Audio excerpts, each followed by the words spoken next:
know, and I'm a real like, focused person, but like when I believe in something, I really believe it, so I can be blinded in that, and we all get blinded in like our passions and stuff, but you always have to try to keep an open mind and have that vulnerability for innovation. Because something can always be done better or done to a better quality.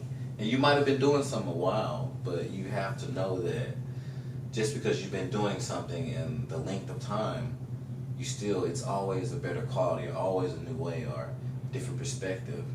And I feel like I'm always encountering other people that are on my path to help me in my purpose. But it's where my mindset is to receive that, if that happens or not. And I have something to give to them too. It's a mutual energy exchange. But if you let your ego or certain things get in the way, you won't be able to just have that connectivity with the people that's supposed to be in your path, or situations, or go where you're supposed to go. So I think it's the challenges have made me more vulnerable to that, and really helped, me question myself more, not what's happening, but questioning like, man, who am I really? You know what I'm saying? That introspective. So yeah. So give us some fitness tips on give us like 3 main fitness. What are the 3 main things you had to focus on the most that you lacked? Just playing rugby, I think I was always like a sprinter. I was fast, I ran track, did this and whatnot. But it's the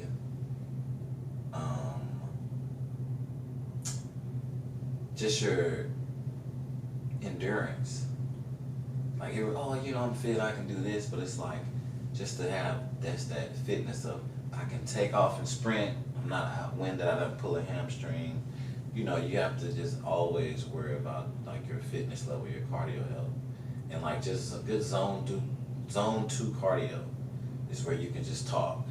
You're still getting a good work, but like I think you don't have to kill yourself, or you can do high intensity, but I think just having a general baseline of fitness is just good for everybody across the board. I mean, I think you should because you just don't know. Like you might have to take off running, or you don't want to not have that ability when you need it.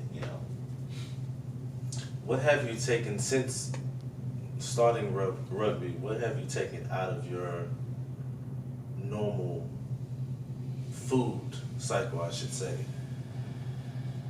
Man, I mean, just when you're really running around and exerting energy and doing certain stuff, I have a fast metabolism already, but I can tell by just the quality of food. Like if I'm eating like grease or fried food or something like that, I can pull it after like a big match or something, because your body just wants to get anything. But like leading up to, just eating cleaner and like fruits, just green dense stuff, good meats. I'm more like lamb, bison type guy, but just getting good clean food and like actual fuel, and then like treating that like an actual download. You know what I'm saying? Like, what is this called? Okay, I need my proteins to do this. I need, this fruits for this. Like, I need antioxidants. Like really treating it. Consciously eating. Yeah.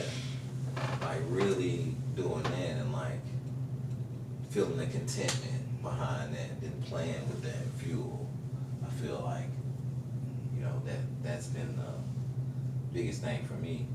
Or, if you don't, and then hydration, being hydrated. Just being hydrated, like, I gotta be hydrated, like, and I don't need to get hydrated the day before. I need to be like 3 days before I need to be hydrated, and making sure my body, has that. So it's really having that maintenance, almost like a temple, or like cleaning this out, or making sure my gut health, it's just, you want your engine to be running as efficiently as possible. And it's been like that since you got into athleticism. like it started in Mississippi, but it started with you actually like taking up sports. It happened more so like I can say around like 2015. Okay. I just got really serious about. I didn't eat meat for a while. Saw what my body looked like with that. I just did certain cleanses. I just wanted to kind of get control of my vehicle.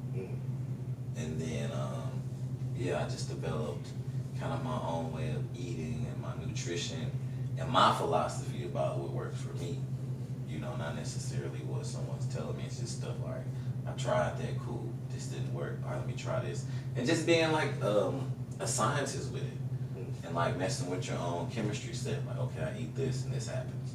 I eat this and this happens. So then like you go through all these test runs and you figure, okay, this when I eat this, I'm cool.